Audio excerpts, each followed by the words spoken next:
So we're about to shift out of conversions, but before we do, I want to draw attention to a couple things. When we talked about density, I said that we could go through and do calculations. It sounded like it was kind of a 50-50 mix on that. It took me a while to record a video on it, but there were 2 questions on density, arguably 3 questions on density. I recorded a video and posted it. Okay. So as you go to Canvas modules, all lecture videos, week 6, Thursday, density stuff, short. It is short. It's under 10 minutes. I think it's actually sitting at 7 minutes. And it's literally just me solving. Right, and me talking through it. So there isn't a pausing or anything. It's just, here's 3 questions, here's how I solve. Right? I would still recommend that you try and solve those first before jumping into those. Unfortunately, I didn't have a calculator handy, so I didn't finalize what the numerical value was for most of those calculations. I just went through and said what the, showed what the work was. Right? Another thing that pops up is people getting confused with conversions. Right? All of our conversions all root back to our mathematics. So if we went and took a look at, just because it's on the top of my mind, centiliters converting to liters, what you might see written out there would be something like 10 to the minus 2. 1 centiliter equals 10 to the minus 2 liters. Right? That is something for some of our conversion factors that is given to you on the front of the exam. And it's given to you in that format, as that equation. Because what you can do from that is come up with 2 separate conversion factors. So this is more flexible than just having a single conversion factor, because I could also write this as 10 to the minus 2 liters over 1 centiliter. Or it could be 1 wow, that's supposed to be an L. 1 centiliter over 10 to the minus 2 liters. Right? So the equality allows you to get both of those conversion factors. So when it comes to memorizing conversions or memorizing units, look at the front of your exams, the practice exams. Don't memorize those. Okay? If it's not on that list, then you should memorize it potentially. Okay? But before you start just blanket memorizing all possible conversion factors, ask. Okay? For the most part, it's limited. For instance, to centiliters. Okay? So centi you're required to know. It's one of those powers of 10. Okay? The reason I picked this one is it brings in kind of another possibility. Because if we go through and think about how people have memorized what centi means, more often than not, what you will see people doing is saying that this is 100 centiliters to 1 liter. Those are equivalent. There is no difference between those. Okay? It's just a question of how we manipulated it. Number 1, I don't like seeing powers of 10, so I multiplied it out. I don't like seeing negatives. Okay? That negative meant run the calculation in the opposite location. There it is, 100. Okay? So those are equivalent.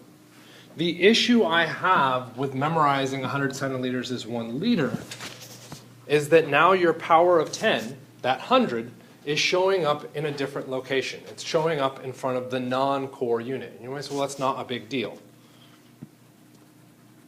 Okay? Here's why I think it's a big deal. Kilograms, let's actually do liters.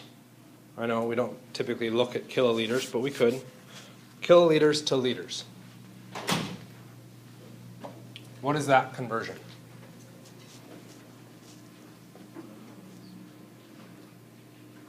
What does kilo mean? 1,000. Where does the 1,000 go? Not thousandth. That's milli. Get rid of the th. It's thousands. Okay, where does the 1,000 go? Goes in front of liters. Okay, so well, who cares? If we put this into a conversion factor, what happens? I get 1,000 liters, 1,000 liters over 1 kiloliter. Where did the 1,000 go? In front of the core unit. Where did the 100 go? In front of the non-core unit. You have to memorize not just what does it mean, but then also where to place that power of 10. That's 2 things to memorize. If you just memorize the power of 10, it goes with the core unit. Period. There's no extra thing to memorize. Okay? The issue is that a lot of people have already memorized this 100 centiliters is 1 liter. Or that 1,000, where did it go? 1,000 liters is 1 kiloliter. Okay? So if you're one of those people that's already memorized it, it is hard to break that habit. It is up to you if you want to attempt to break that or not. Okay? So if you've noticed you've already started dealing with what I've got in red there, because that's the one where it becomes an issue, okay, with centiliters, or milliliters, because we have that for milliliters too. Oh crap, I'm just going to erase everything. Okay. Milliliters and liters.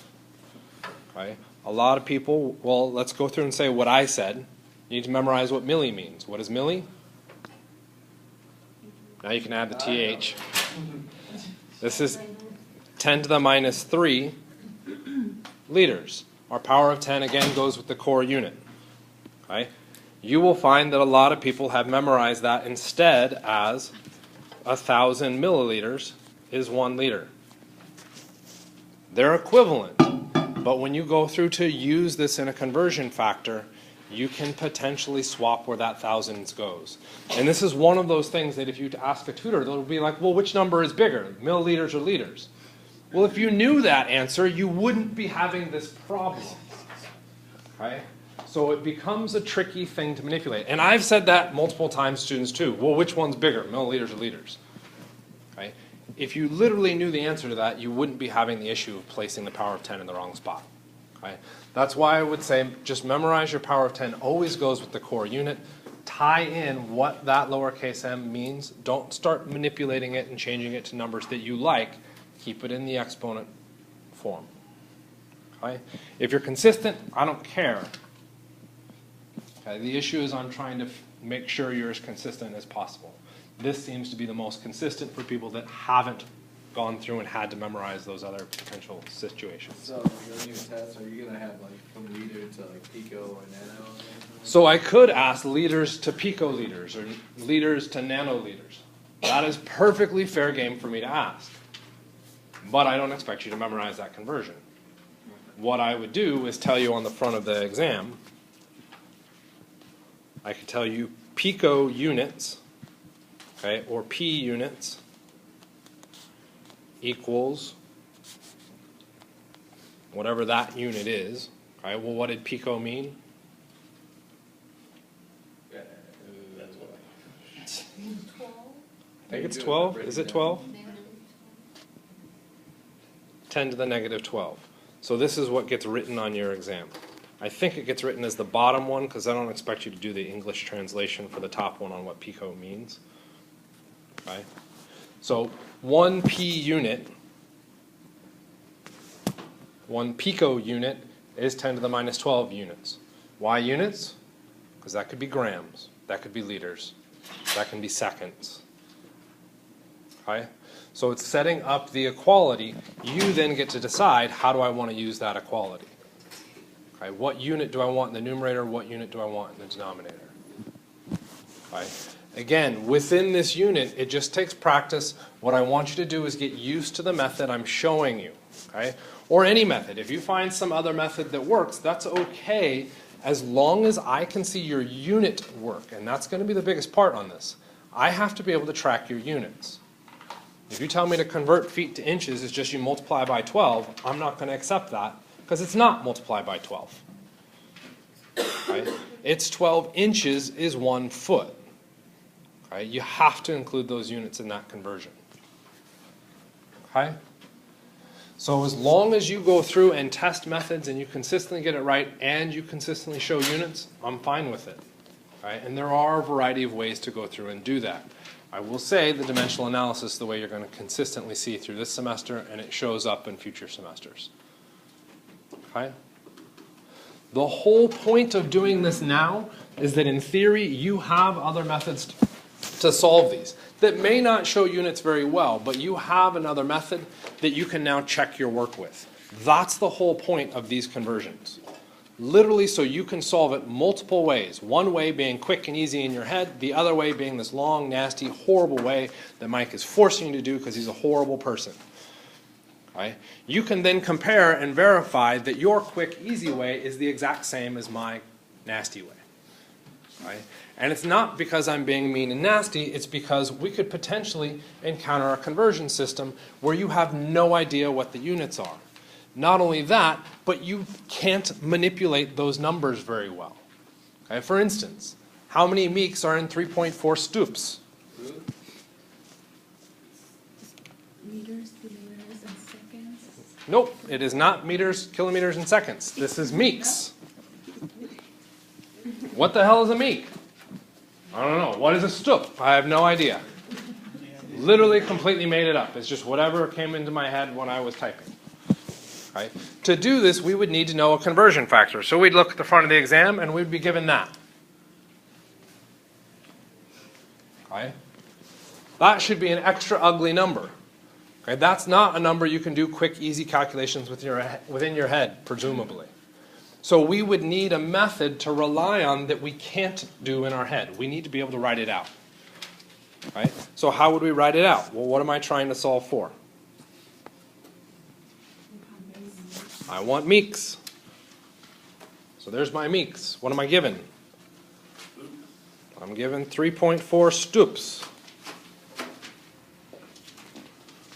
Okay? Stoops and meeks are not the same thing, so I need to do a conversion factor. Stoops should show up in the denominator. Why? I want it to cancel with the numerator. What do I want to show up in the numerator? Meeks. Do I know a conversion factor between stoops and meeks? I may not have memorized one, but there's one given to me. What shows up in front of meeks? 1. So, in my conversion factor, I will place 1.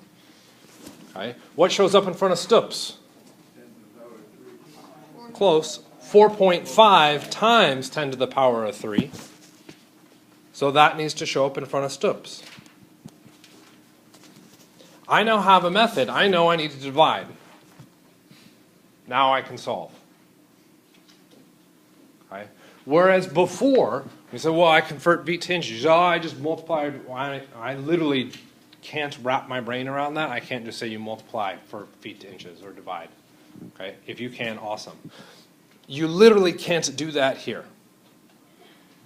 Okay. You need the process to tell you that you would need to divide. Okay? Kind of makes sense? So, get the process. Once you've got the process, when we move into the next unit, when we start making up unit systems that don't make any sense to you, it doesn't matter because you have a process to allow you to solve. Okay? That's the point of this. Okay? This one adds in an extra little issue. We've got a calculation in the denominator. Most people, when they enter this in the calculator, would do something along these lines. 3.4 divided by 4.5 times 10 to the third. The answer that you would get, I'm ballparking here, 0.75 times 10 to the third, which is entirely wrong. Okay? Yeah, the 0.75 may be too far off because 3 divided by 4 is roughly 3/4. Okay? But where is the 10 to the third in the calculation is entered? It's now shifted to the numerator. Where is it in the calculation you're told to do it? Denominator. This is where you would need to bring in parentheses into your calculation to ensure that your calculator knows to do the 4.5 times the 10 to the third first, then do the division. Okay, that whole PEDMOS thing, okay, we have to watch out for that. Kind of make sense? Okay. So let's shift gears wildly. Move back to chapter 3 for a little bit. We've got our physical and chemical properties, okay, which we've talked about.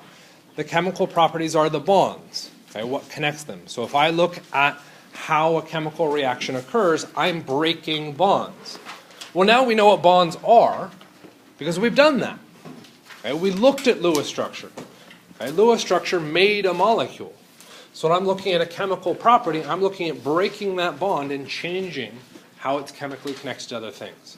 Unfortunately, I can't see that super well, but that's what's actually happening on the molecular level. Physical properties, I may be changing what I see about the substance, but I'm not changing the chemical bonds. Okay? There's lots of overlap between those two categories, which can make it difficult. Because really what we're looking at is now, how do those things change? If I take water and heat it up, well, it changes its state. Its properties appear to change. Not only that, it appears to just disappear. I almost say, well, I've destroyed matter. Well, we can't do that. Right, what happened? I just changed its physical state. I didn't change the bonds. Well, how do I know I didn't change the bonds? Turn back into water. Okay? Instead of doing water, I could, I don't know, ferment some wheat. Okay? Heat up that solution after it's fermented for a while, and then collect whatever came out of it, and then sell that as... Oh, okay, maybe I shouldn't have done that. With nobody answering that question. What, acid? As moonshine? Okay. To make acid. You'll make acid that stays in the barrel, stays in the pot. Okay? So that's not a chemical process, at least on the distillation part. All we've done is boiled our ethanol, changed the phase, and then collected that gas in a separate container. Right? We haven't changed the chemical bonds. But we started with just wheat and water. And we just let that sit for a while. And if you've done that, it goes rank pretty quickly. Because there's bacteria and yeast within that start to break down the wheat. Break it down into alcohol. Okay? That is a chemical process. We took wheat, which we could argue is a sweet sugary substance, and turned it into alcohol, which can poison our brain. Admittedly mildly enough that we recover somewhat reasonably. Right? That's a chemical process. So if we combine all of those together, we can then make a profit by selling this alcohol to people that want to mildly destroy their brain. Right? Combining both aspects. Right? So how would we know that what we're looking at within each of those changes is chemical or physical? Right? Well, this is what you saw in that video. We've got 4 primary categories, as the textbook calls them. I would argue it's only 3, because 1 and 2 are the same. It's just a change in phase. If I see a gas form, that's usually a big red flag for a chemical change. Really, if I take a pot of water and put it on the stove and I turn on the heat, what do I see happen? A gas forms. Oh, so that means boiling water is a chemical change. No. That was physical. How did the physical change occur? Or how did the change occur? How did it change into that other phase? Heat. I added heat. I'm causing the change. If I cause the change, that's a physical change. Let's say I mix 2 chemicals together. Okay? A liquid and a solid. Okay? So they're both liquids and solids. I mix them, and all of a sudden I see a gas. I didn't add heat. Where did the energy come from to make it a gas? From the chemicals. That's why it's a chemical change. Okay? So what we're trying to observe within each of those phase changes is, where's the energy being supplied? Is it something I'm adding or removing, or is it something that the chemicals are supplying? Same things happen with your solid formation. So if you see a change in phase where you haven't changed the temperature, the chemicals did it, then that's a chemical change. Okay? If you've supplied the heat or you've removed the heat, well, that's a physical change. You messed with the system. Right? And there are all sorts of weird borderlines within that. Same kind of thing can happen for a color change. So if I take 2 clear solutions, notice we've got the dropper. That's a clear liquid in that dropper. And then we look to the side, that's a clear liquid there. I mix 2 clear liquids, and what happens? I see a color change. Why did the color change? I didn't add yellow to this. Why is the color changing? Because the chemicals are changing their arrangement around each other. That's causing the color change. Okay? So that's a chemical change. What if I take food coloring, red food coloring, and I add it to white frosting? Okay, well, I now have a color change, right? Is that chemical or physical? Physical. That's a physical change. I'm not changing the chemical bonds within that. Okay? I'm just doing a dilution of color. So for each of these, we have an exception. Okay? The energy change one has less of an exception. If you stick a pot of water on the stove and you turn on the stove, you should realize that the energy change you're seeing is because you literally added energy to it. Okay? So if you see an energy change without you doing anything, that's a massive red flag for a chemical reaction. Okay? There are some terms that come along with that. You get a release of heat, so if you mix two things and it gets hot, that's an exothermic reaction. Mathematically, that is a negative energy. We've talked about negative signs haunting us. If we had to do calculations with energy, yes, it will haunt you through there. Okay? If we mix two chemicals together and it got cold, well, it got cold because it's absorbing heat from the environment. That's why it feels cold. Okay? That's known as an endothermic. How about light? If I mix two things and I see light happen. Notice here we're seeing that light. Is light a form of energy? Yeah. Yeah. How do we know that? We were told so. Yeah. Anybody heard of solar cells? Yeah, what's the point of solar cells? To absorb the solar rays. To absorb light and turn it into electricity. Is electricity a form of energy? Yeah. Right? So yes, light is a form of energy. Okay? So here's a quick example. So another red flag here. Literally red. Red titles you've already seen, right? So I'm going to try and go through those faster. Black ones you haven't seen. Let's take a look. We got 1, 2, 3, 4, 5, arguably 6 things. This is a color. This is an example, physical thing to see. Okay, 6 things. Label them as chemical or physical. Believe it or not, I already wrote the answers up there. We did colors. I did colors. Colorblind. then this is going to be really hard for you. That's true. Okay, so the first one, melting ice. Physical. We are seeing a phase change when we melt ice. We're going from a solid to a liquid. But how did it melt? You melted it. We melted it by supplying energy to it. Those of you saying, well, if I just put ice on the counter, I'm not supplying energy. You are. You took the ice from a system where there was no energy and you put it in a system that had energy. That's why the ice is melting. Okay? So, melting ice is almost exclusively purely physical. Dissolving sugar. It is a physical change as well. Notice that I've got a slight color change on that. Instead of calling it red, I'm calling that orange. Okay? We'll come back to that in a second. Burning wood. Almost purely chemical. Okay? Very rare for anybody to assign that as anything other than chemical. How would that be physical? I don't know. I would assign it as chemical. Okay? Dissolving salt. Chemical. Now, why are you saying chemical? Because the salt's actually breaking down. Right? How many people agree with that statement? I don't agree with the statement, but I agree. Right. We got sugar and salt. Describe sugar to me. You've done this lab now twice, where you observed sugar. Tell me what sugar looks like. White crystals.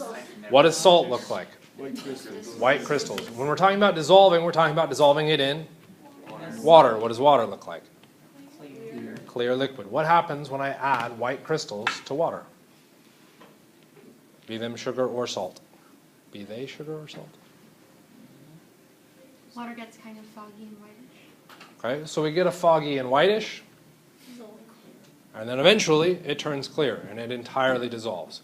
So if I add sugar to water or salt to water, both of them dissolve and I end with a clear solution. Right? Okay. How would I tell the difference between them? Okay. The best thing we could do would be potentially taste, but if we're in a chemical lab, that's an awful, awful idea. Right? So there isn't a clean way to tell the difference between them. So we start with virtually the same thing, we end with the same thing, and yet what happens chemical versus physical? We get the exact same observations, and yet we get two different results out of it. One of them is a physical change, one of them is a chemical change. How on earth would we know that relationship? One option is memorize. That's a bit of a rough thing to run. Okay?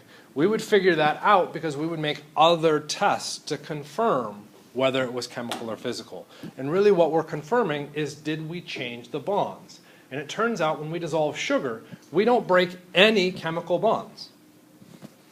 When we dissolve salt, we do. Okay? That ties back to the chemical properties of sugar and salt. Okay? Sugar has a bunch of covalent bonds in it. Salt has ionic. Okay? The ionic will separate into the ions when it hits water. That's a breaking of a chemical bond. By definition, that is chemical. But everything we observe makes it look the same as the dissolving sugar, which means more often than not, we can label that as physical. Notice again I picked colors. And those colors correspond to the nice little rainbow running across the top. When we talk about chemical and physical and the way the textbook presents chemical and physical, it is black and white. It is either a chemical change or a physical change. That is complete and utter nonsense. Okay? It is a continuous spectrum. Depending on where we fall on that continuous spectrum, it can be defined as either more chemical or more physical. Salt happens to be extra obnoxious because it falls pretty much dead in the middle, which makes it very difficult to assign chemical or physical. So on the test, would either one be fine, or? So would I ask a question like this on the test? No. Probably not, because I don't expect you to have that full knowledge, at least not yet. Arguably, I wouldn't expect you to have that knowledge at all this class. Okay.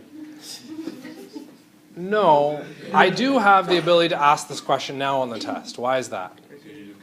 We explicitly just now talked about it. So using this specific example, I can ask this question because it's, did you pay attention in lecture? Were you even in lecture? Okay. Mixing of red food dye with white cake frosting. Okay. What the heck? Yeah. I was colorblind, sorry. Sorry. Wasn't paying attention there. Put a red dot in there, so. Yeah, no. I meant to make it all physical with a little bit of chemical in it. Like a little orange dot in it. But yeah, I totally screwed that up. Sorry. Red food dye with white cake frosting is physical. Okay, we haven't changed any chemical bonds. The last one becomes tricky. What are you seeing happen here? Is that like mood rings? Kinda. This is a time lapse. We're starting with the same crystal on the left as we're starting with, or that we end with on the far right. Is that heat conducting into it? Right? It is actually light. Light? Light impacts that crystal. That crystal then changes its physical or its arrangement of atoms. That change in the arrangement of atoms changes the color of the crystal. Okay? This is known as a photochromic molecule. Okay? Until you actually zoom in at the molecular level to see what's happening, we are literally changing the chemical bonds within that compound. Notice, does the structure seem to change? No. Because the distance between those atoms is so close that all we need is that little bit of energy to cause a slight shift, and it changes the entire electronic nature of the molecule, which then changes what we see. And it's a permanent change? It is not a permanent change. In this case, it reverses. Okay? So once you take it out to light, it changes, but then once you bring it back in, It'll revert back to its initial state. Which is kind of neat. And everyone goes, wow, I wonder if we use that in everyday life. Okay? For those of us that are old enough, okay, they got rid of these pretty quickly. But you remember those shirts that used to change colors? yeah. When you wore them, like when it got hot or something? They were so what? Yeah, and those were super cool until you realized that your armpits always changed a different color. So they stopped putting them out there because people were like, I'm not going to wear that. I'm just going to, yeah. Okay. The other thing that happened, which is actually still in use, and you can actually buy these, sunglasses. There are usually prescription sunglasses where you can have the lenses change color from clear up to dark, depending on light exposure. Why?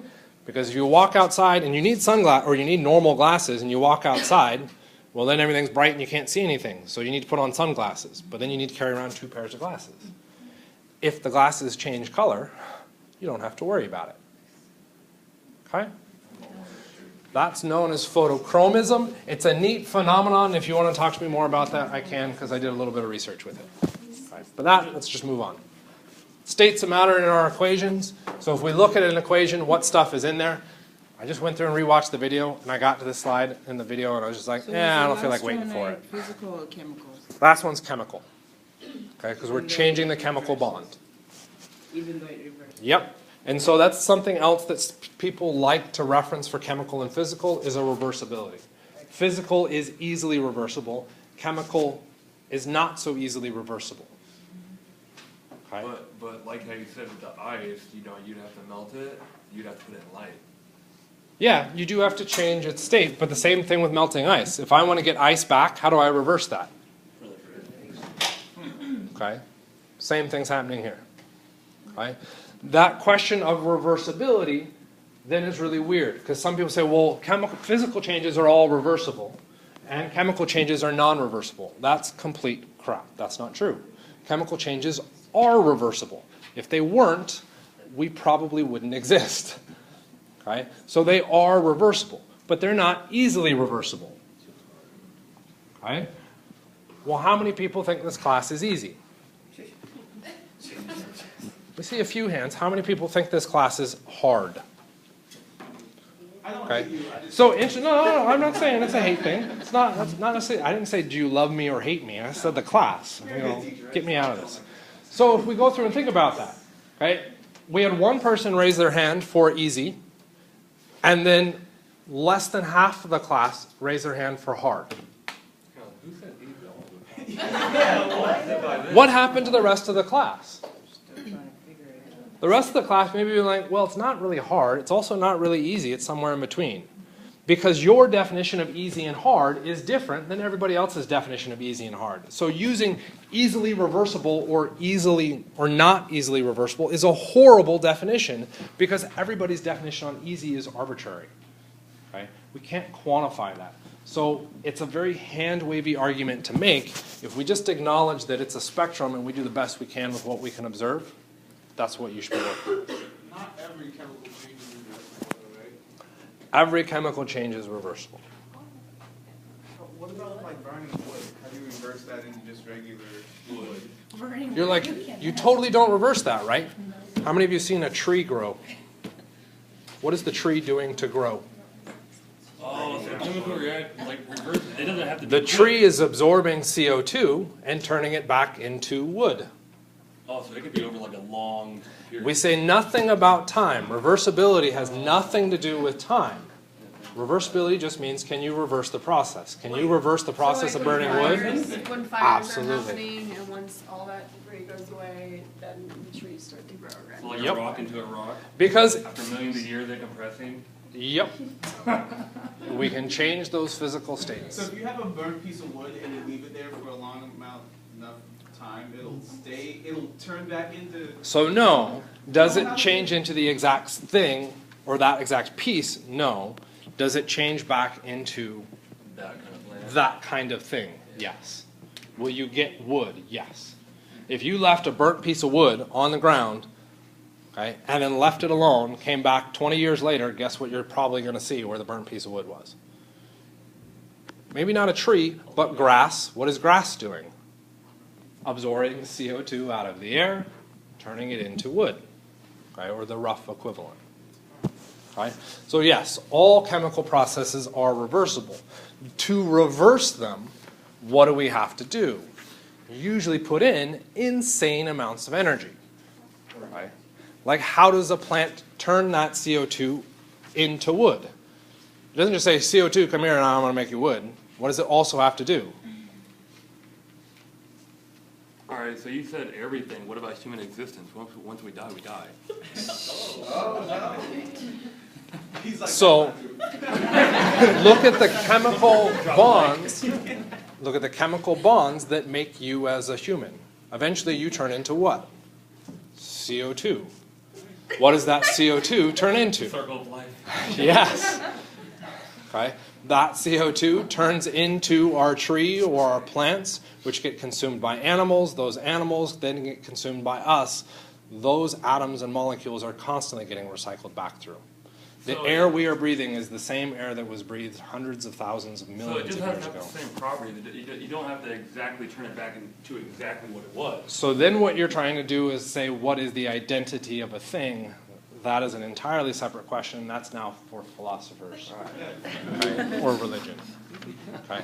All we're talking about is the atoms, okay, the molecules. Okay. States of matter, if we can get out of some philosophy and into some kind of more hard science. I kind of skipped over this in the video. What things are shown in that? Reactants, yes, I agree. There are reactants. The reactants are shown on the left-hand side of that arrow.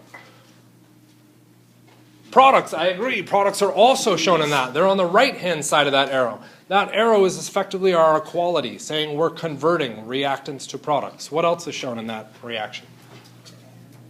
Acid. There's a suggestion for an acid. Why are you saying an acid? You're too late. Why are you saying acid? Too late. Why'd you say acid? It has the AQ as a pin. AQ is something that you should be triggering on for a potential acid. For it to be an acid, it has to have a hydrogen. Not only does it have to have a hydrogen, where does it have to have that hydrogen? In the front. In front.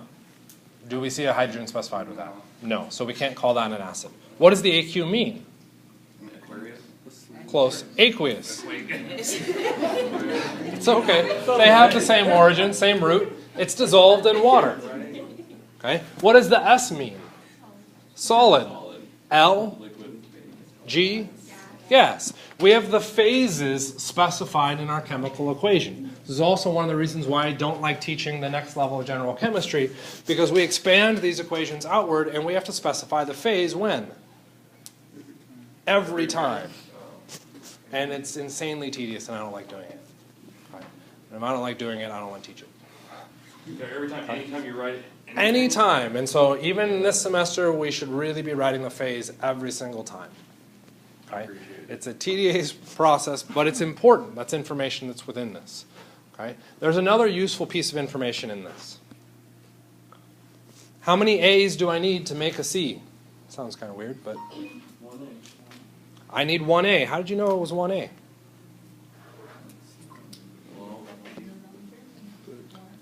One A and 1B. If I take 1A and 1B and I put them together, what do I get? I can get 1C. I also get 1D. Okay? There are numbers implied in front of these. Those tell me how to build this. A chemical equation is a recipe. It's now just a question of following that recipe to do the reaction. Okay? So we get lots of information stashed within there. Sometimes things change around. Yes? Is it the way you have that formula set up? Does it count as a double displacement formula? As far as what this chemical reaction is, we need more context to be able to define what this one is. It looks kind of like your double replacement, sort of, but I would argue there's not enough information to really solidify that. Okay? Proust went through and looked at chemical reactions and noticed that we had something known as the law of definite composition. Okay? Compounds always contain the same elements in a constant proportion by mass. So that means when I look at water, every single molecule of water has 2 hydrogens mass-wise to 16 mass-wise oxygen. Okay? So we just looked at this as mass. Said, okay, well, everything comes out as mass. Well, that's going to kind of suck if we had to go through and weigh everything. Okay, but we could theoretically go through and do that. Well, where's that coming from? What was our chemical formula for water? H2O. What is the mass for hydrogen? 1. How did you get that number? Periodic table. 1 mass for hydrogen, but there's 2 hydrogens, so its mass is 2. Proust said we had 2 mass units. Okay. He also noted that we had 16 for oxygen. Well, what's the mass of oxygen? 16 or 8. Ooh, 16. 8 is our atomic number. Our mass is underneath. Okay? So Proust went through and measured everything out by mass. Dalton came through and said, actually, let's not look at it as mass, let's look at these as the number of particles within this. Okay? So this is what gets us to chemical formulas, saying that we've got the numbers of each of those elements as opposed to the mass of each element in a compound. Okay? That simplifies how we format things. Okay? How could he actually go through and measure this? I wanted to put this in because the textbook didn't show anything about it, so we'll real quickly talk about it. We could do heat. We could add heat to something, and it will decompose into two pieces. Okay? Those two pieces, KCl is a salt, that's a solid. O2 is oxygen, that's a gas. So we could go through and say how much oxygen made up that sample by mass. Right? So he can define these relationships without actually knowing that there's atoms.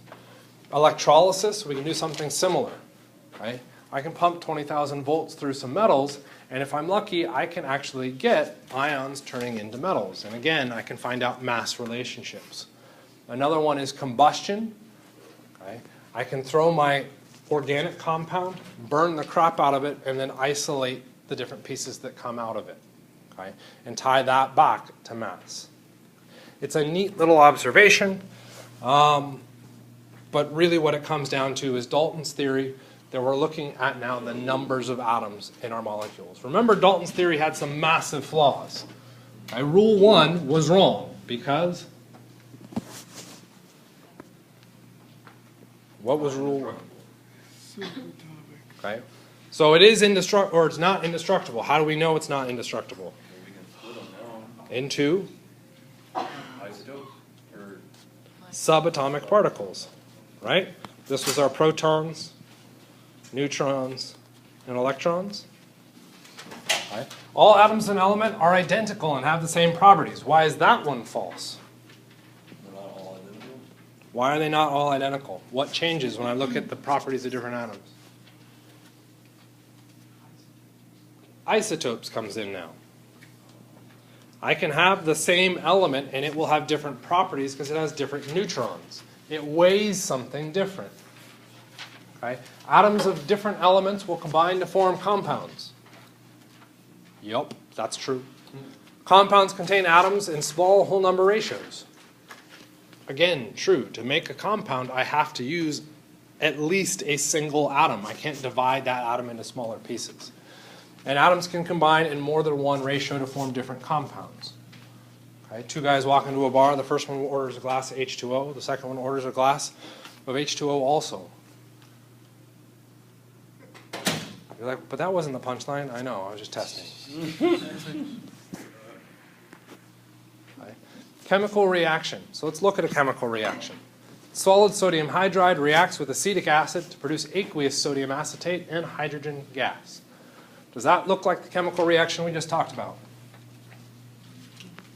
No, with the reactants and the phase and the arrows and the drawings, does that look like that?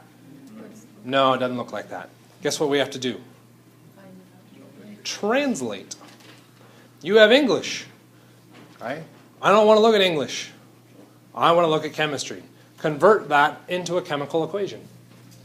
And I will give you 3 minutes? 2 minutes? Okay, so let's go through and talk through this because a lot of people will go through and panic. Oh, I don't know anything. Right? Sorry, James. Okay. Everybody's going to have that gut instinct. You do know something. You absolutely do. Don't go into a question saying, I don't know the answer, because then you're not going to attempt it, which then means, yes, you're wrong. Right? So, solid sodium hydride. In fact, I would argue solid, pause. What does solid mean? Phase. That's the phase. How would I abbreviate that phase? S. How many people, oh, this is always a bad question to ask, but we'll do it anyway. How many people did not know that solid should be written as an S? Okay. So a lot of people kind of freaked out and said you had no idea what to do. I just read the first word and you told me a correct answer. That's useful. Solid. Gets a little bit weird here because when we read it, we put the phase out front, but the phase information gets included after our substance. The very next word, sodium, pause. What is the symbol for sodium? Na. Unfortunately, we have to go back and review the names of those. Okay. Unpause, hydride, pause. What is hydride? Ooh. Remember that chapter that I said you needed to watch a massively, horribly long video on and practice lots of for nomenclature? And you're like, oh, I don't need to worry about that. That'll just be one section. Ta-da! You need to review it. Right? I heard a OH. No, unfortunately, no. OH would be hydroxide. There'd be an ox in there. There's no ox. This is just hydride. Okay, so some tip-offs to help us out. Not a guarantee, but if you see IDE as a suffix in that, you're probably looking at a single element.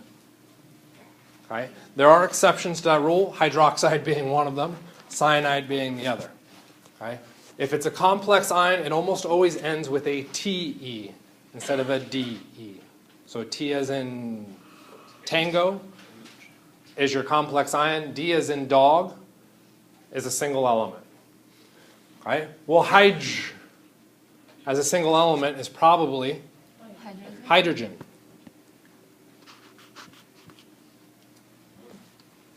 Fascinating. Reacts with. Unfortunately, this one just means English. Plus. Right? Reacts with, and I picked this one intentionally, acetic acid. Right? So what do you know about that right away? It's an acid. What can you tell me about acids? Hydrogen in front. And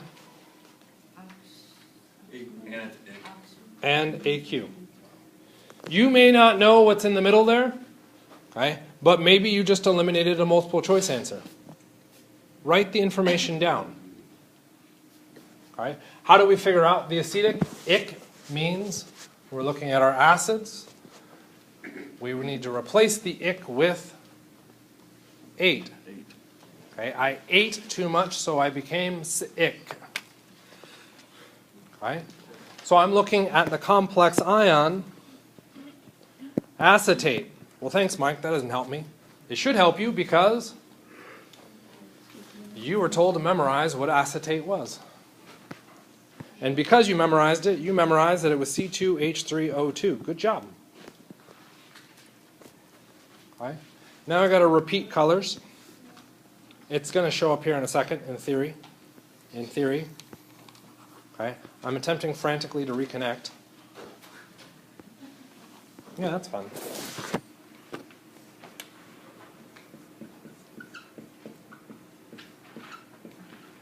Okay. Can't color code, and unfortunately I can't record right now. I'll come back to it in a second. React with. What's our react with? A reaction arrow. Right? Okay. To produce, or sorry, not react with, to produce was our arrow. Aqueous sodium acetate. Aqueous means? AQ. Right. Sodium. Acetate.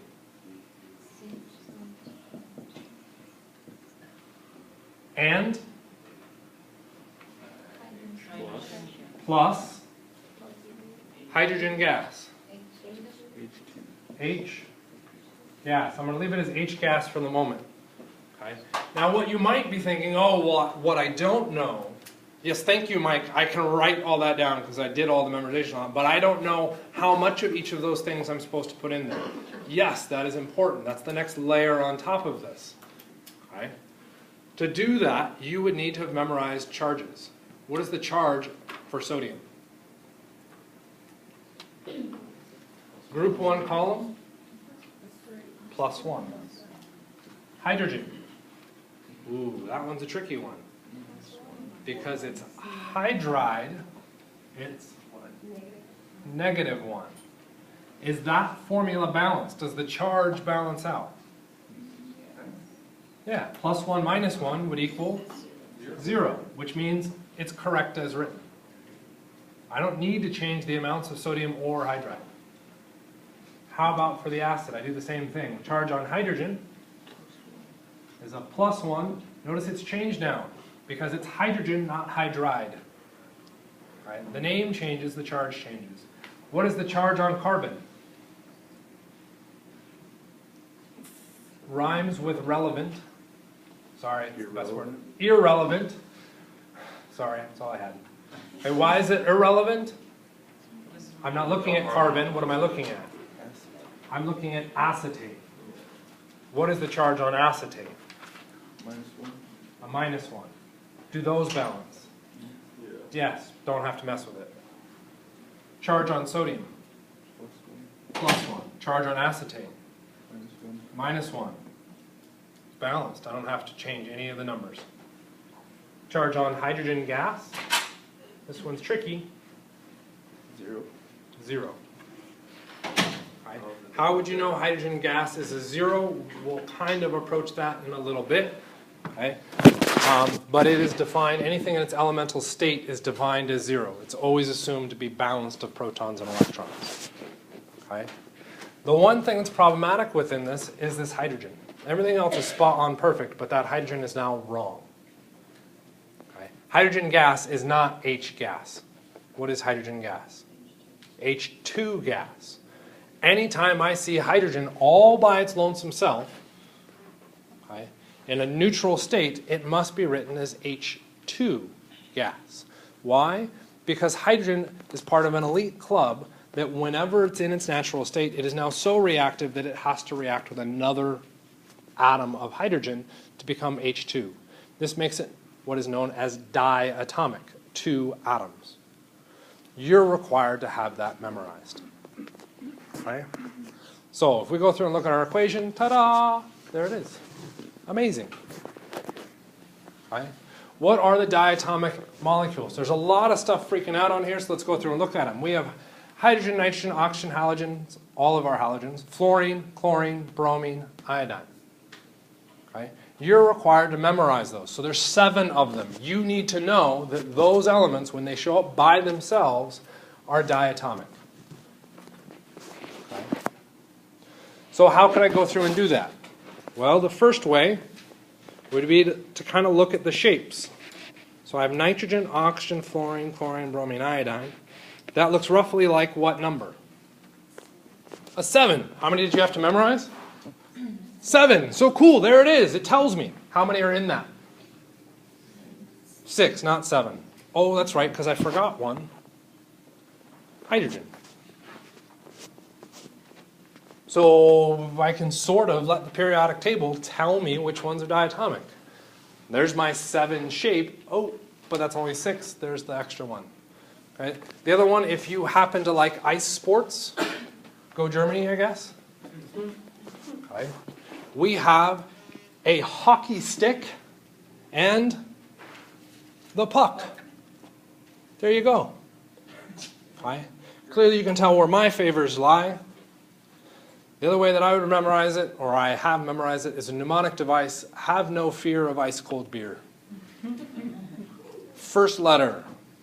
Have begins with H. Hydrogen begins with, oh wow, no. Oh, nifty. Fear of ice-cold beer. Right. That may not be the most politically correct way to memorize it, but it's worked. Okay. Whatever you do to get those elements memorized, you need them. Okay? Those are your diatomic elements. Whenever they show up by themselves, you have to show them. Okay? So, balancing chemical reactions. That's the next step. We had to go through and write down what it was, balance each formula to make sure the formula was correct, and now we're adding another layer of crap over the top, which is make sure that it equals the same on both sides. Okay? by equals the same, I have to make sure that element shows up the same number of times on both sides of the equation. If it doesn't show up, then I've somehow created matter. And while that may seem like a cool thing to do, you can't. Okay? That's against the laws of physics. Okay? We can't create matter. Right? So we could go through and count for each element. Right? And because this is now an elemental thing, we have to do it for literally each one. So we could start with sodium and say 1 and 1. Okay? We could do hydrogen, okay? Which would be awful in this case, but I'm going to do it this way. 5 and 5. Carbon, 2 and 2. Oxygen, 3 and 3, right? I can't do math. That's not 3s. Those are 2s, right? In theory, I balance it. So what does that mean? It's balanced. As written, I don't have to change any numbers. Everything's perfectly okay. Right? That's awesome. It doesn't always happen that way. Right? So you need the rules to go through and balance. But those rules you're familiar with because you watched the video. Okay? For those of you that didn't watch the video, here's all your rules.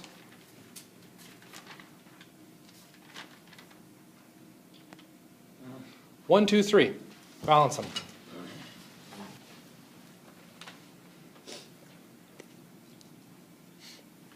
So, for that second one, there's my work. I started with hydrogen. 2 on the left, 1 on the right. I fixed that by changing the coefficient in front to become a 2. I can't change the subscript, because if I change the subscript, I change the compound. Okay? So we can only change the coefficients in front when balancing chemical equations. Okay? As soon as I change that into a 2, I can move to the next element, bromine. On the left, there's 2, because of the subscript. On the right, there's now 2. The coefficient applies everything after it, so it applies to both the hydrogen and the bromine. I then put lines through that. Ideally, I would have just erased it, but then you wouldn't see that. And I tested it again. Hydrogen, then bromine. Theoretically, I would have done that again, okay, and again. You're like, but it's the same thing. I know. I want you to do this again and again and again on this same stupid question until you are irritated that I made you check it that many times. You have now built an emotion into this. I hate Mike. That emotion will make sure you do the process right. Okay? If you don't have an emotion tied into it, odds are you'll forget it. Okay, so let's take a look at the next one, because that one's a bit more of a beast. Okay? So let's go ahead and start with that. I'm going to start with the aluminum. Okay? Aluminum, on the left I have 2. Just the 2 from that subscript applies forward. Where does the 3 apply to? It applies to the parentheses. Okay? On the right-hand side, what is how many aluminums do I have? 1. Why does the 3 not apply to it? That 3 only applies to what's directly in front, and that's the parentheses. Okay? So there's only 1 aluminum on the right-hand side. How many do I need to have? 2. So I'll put a 2. That's bad because I've changed the compound. I'm not allowing to change the identity of the compound. I have to put the 2 as a coefficient up top. So that 1 becomes a 2. My aluminum is now balanced. Okay? I'm going to skip sulfur for a hot second here and jump to oxygen. Why might I be like, oh my God, I really don't want to do this? Oxygen shows up in everything. That's going to be really hard to balance oxygen. Okay? Even if I wait to do that at the end, that's going to be harder to balance. Okay? So one of the simplifications we can go through and do is, as long as our complex ion does not break or change in the course of the reaction, I can balance it as its own element. So I can go through and say I have SO4. Because when I look at the left and right-hand sides of the equation, do I still have SO4? Yes, it shows up as 1 unit. That 1 unit tends to trick people up because they see the 4 and they now start saying there's 4 of them. No, there's 4 oxygens. The 4 is as much a part of the identity of sulfate as the L is a part of aluminum's identity. Okay? It's part of what makes that sulfate. How many sulfates on the left?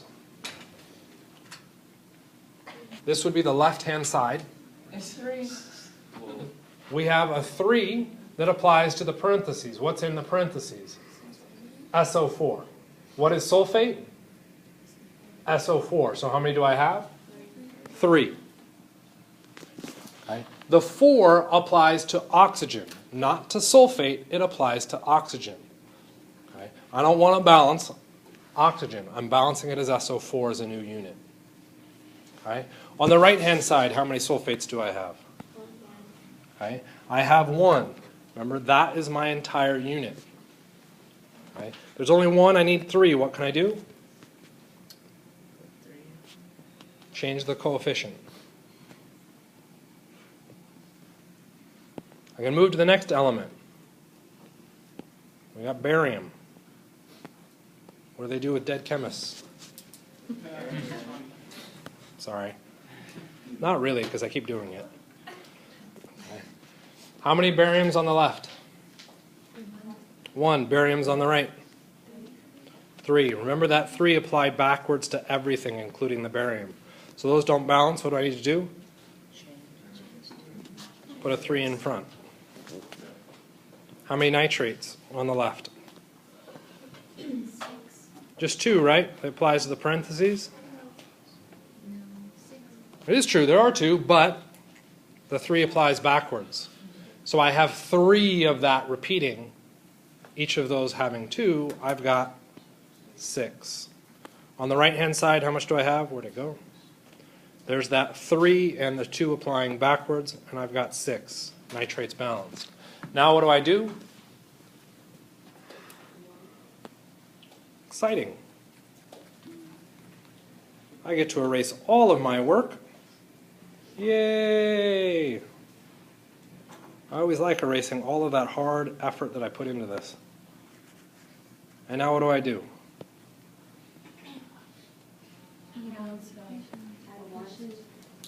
Aluminum. How many aluminums on the left? 2. Aluminums on the right? 2. Let's just be weird. Nitrates on the left. 6. Nitrates on the right. 6. What should I balance next? Barium. Nope, I'm going to do sulfate. How many sulfates on the right? Oh, I tripped it up and said on the right now. Now, of course, it's going to be wrong. 3 on the left. 3. Now what do?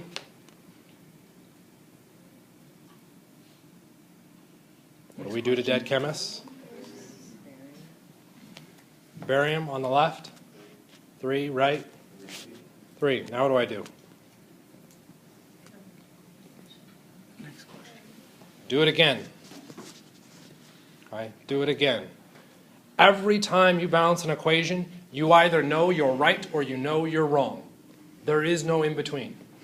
Okay? This is why chemical balancing is a good thing, because you go out of the test saying, I know I answered every single one of those questions right. Okay? Or I left the test getting every single one of those questions wrong. There is no middle ground. Okay? What happens when you go through and balance and say for some reason it loops back on itself and you can't get them to balance?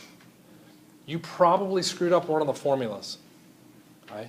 Here, you didn't screw up the formula because it was given to you, so you didn't have to worry about that. Okay? Where that comes into play is classifying your chemical reactions. What you are going to be expected to do is to predict chemical products, which means you have to come up with the chemical formula. This makes balancing a lot more difficult, because not only do you have to balance the equation, but you have to predict the products, make sure your products are correct using nomenclature. Once the products are correct, then you can balance the equation to then answer the overall question. Okay? That's a lot of individual steps that stack into this. So you have to be slowly passing or slowly checking things off as you move through. 5 main categories. The top 2 are slightly different from the bottom 3. What is special about the top 2? You do not have to predict products. The bottom 3, You have to predict products. Okay? We've got the basic patterns within these. Do you have questions about any of those patterns as they're written? Because remember, this is a review slide with that red title. Okay. So, you don't have enough time to do that, so we'll skip that. And we'll skip that. We'll come back to that. What is today? It's Tuesday, right? We'll come back to that Thursday. So our combination reactions.